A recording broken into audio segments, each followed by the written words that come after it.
Bill, I know you kind of talked a little bit the other day about, Morgan kind of bouncing back between roles.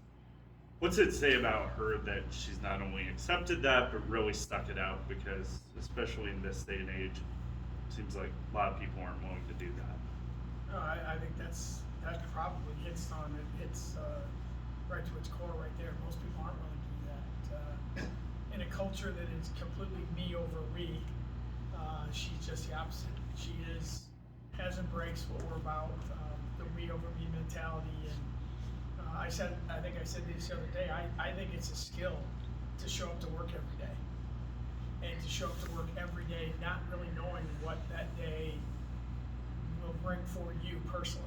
And you look at her, fighting through some injuries early and redshirting and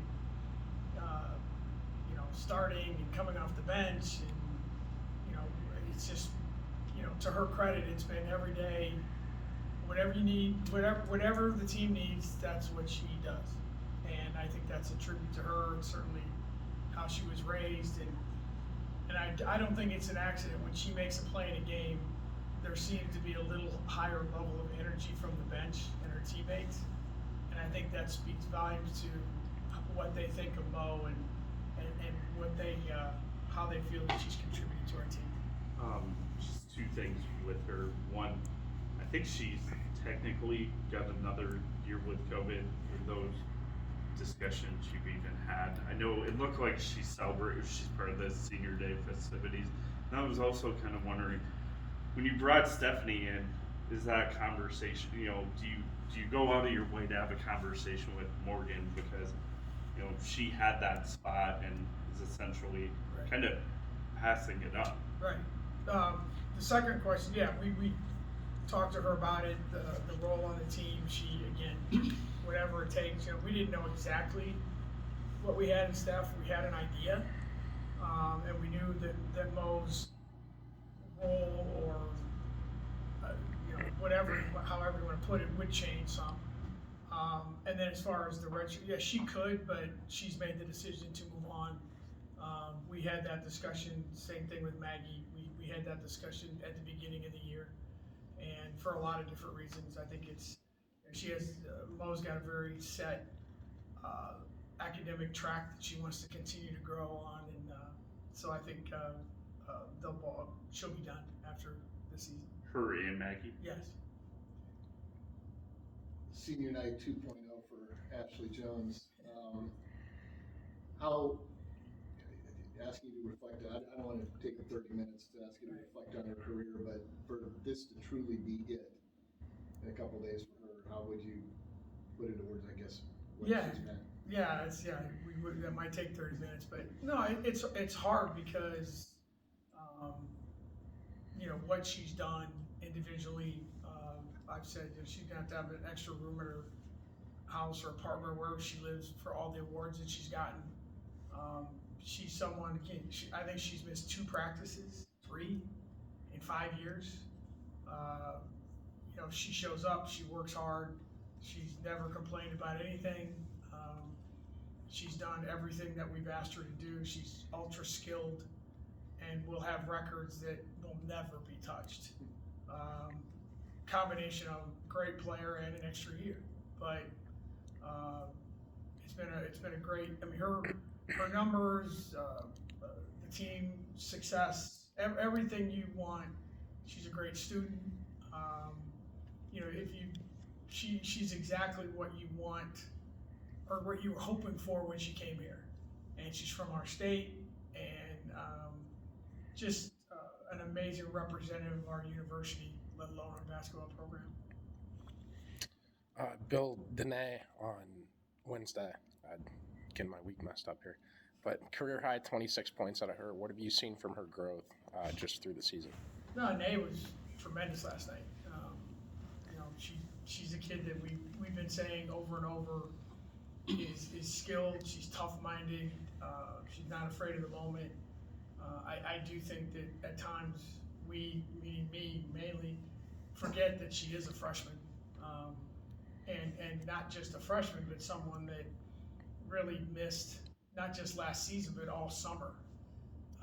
So she's still, well, it's the last, we're coming on the end of the season, and that's true, but I think you can tell from January on, she's been that much better. But she can score it. She's, like I said, she's physical.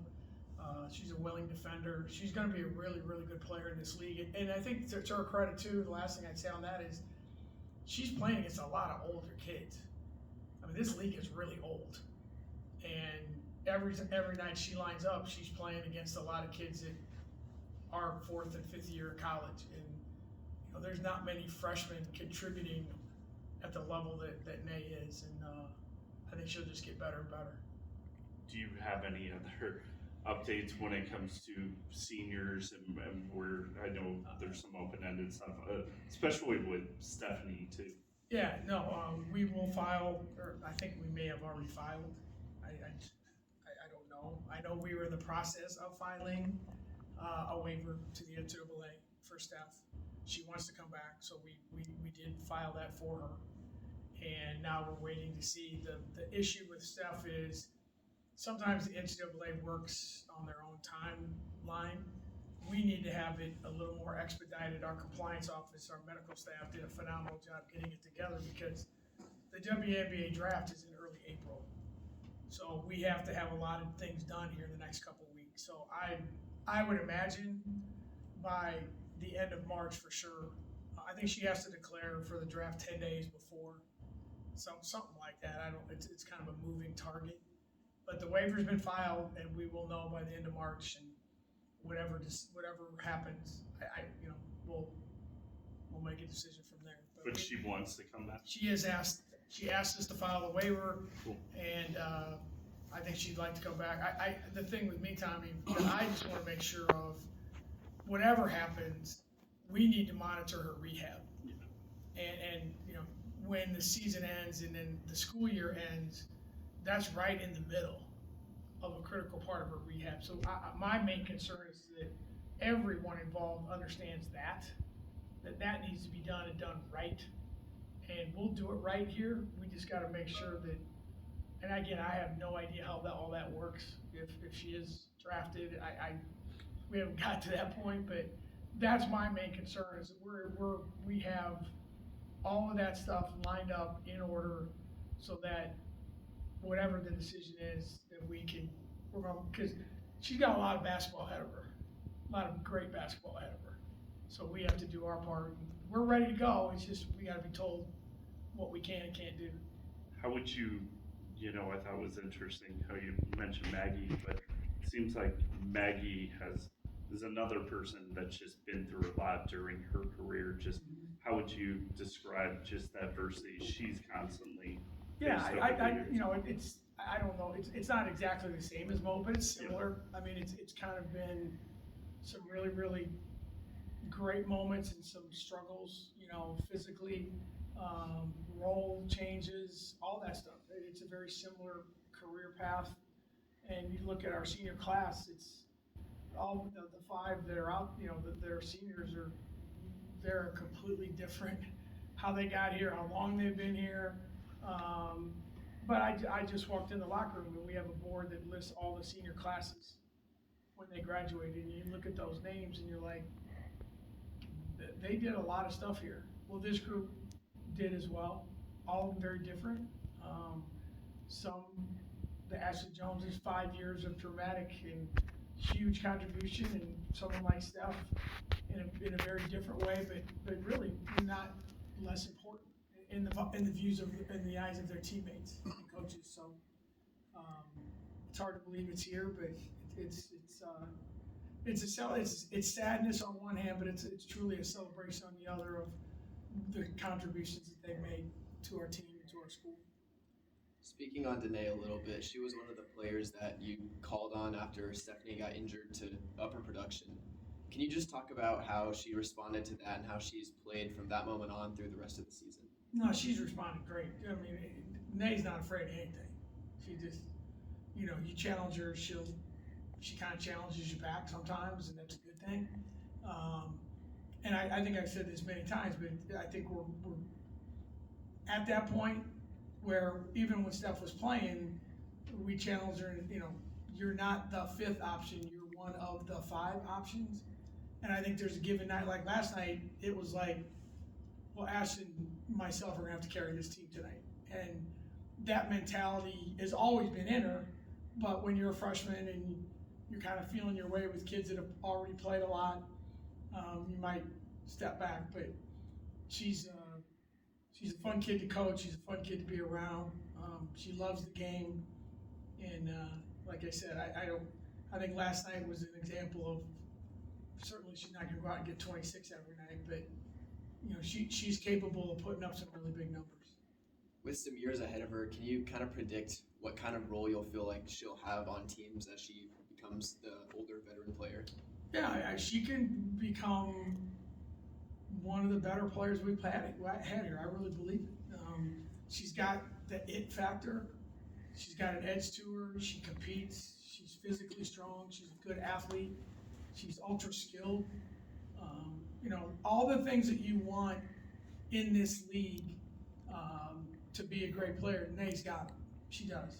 And it'll just, you know, the big thing for us, again, is just making sure that we're putting in our positions to be successful. And same thing, manage, you know, we don't want her to get hurt again either. So we got to be smart with that. But she's going to do a lot of really good things here. It's kind of related to everything, but with the timing of the state basketball tournament, you know, what's it been? You can talk about Audie now that she's signed, but what's it like watching what she's accomplished, especially during this tournament? No, I mean she's going to go down as one of the greatest Iowa high school basketball players ever. The numbers speak for that. The success of her team speaks for that. What she's done for her community, the kind of person that she is. You know, we're really excited to you know, it's you can tell when I'm getting text messages and emails from yesterday from Iowa State fans or people just, hey, I'm watching Audie on TV, or you know, we'll be there tomorrow. We couldn't go yesterday, but we'll be there tomorrow. Someone on staff will be there tomorrow to watch her. But it's a cool story because she's such an amazing person, and to see her have that kind of success, and people are just drawn to her, and she's doing it on a great stage in the state tournament, and it's a moment I'm sure that she'll be very proud of the fact that when she goes back to Garrigan and sees all that stuff, she had a lot to do with that. Wanted to follow up a little bit on Stephanie expressing the intent coming back. I think the assumption for most people was you have that type of injury, you're a graduate transfer already, just take that next step. When did she tell you that she was intending to come back, and was that surprising at all to you? No, I think she knows, you know, that there's still things that she can get done. And I think for her, she's very comfortable here. I think the rehab is a big piece of it. But, you know, she's someone that, you know, I think her long-term goals, you know, very similar to when we had Bridget. You know, Bridget's goals were to be a great college player, but she wanted to play for Team Canada, you know, and play in the WNBA. And Steph she wants to play for Brazil. She wants to be a WNBA player. And I do think there's a part of her that really misses. I mean, she got to play 12 games, but she played two games in 2 minutes in the Big 12. So she's missed out on all that. So, you know, obviously, even if she gets the waiver and we find out that she's going to be a really, really, really high draft pick, we'll probably tell her you need to go. You know, those evaluations will come as everyone kind of does their own medical stuff, and just like the combine, you know, in the NFL, it's like everyone's looking at it differently, but we get a lot of questions about it. So our main job is to get her healthy, and whatever we can do to help her, that's what we're going to do. All right.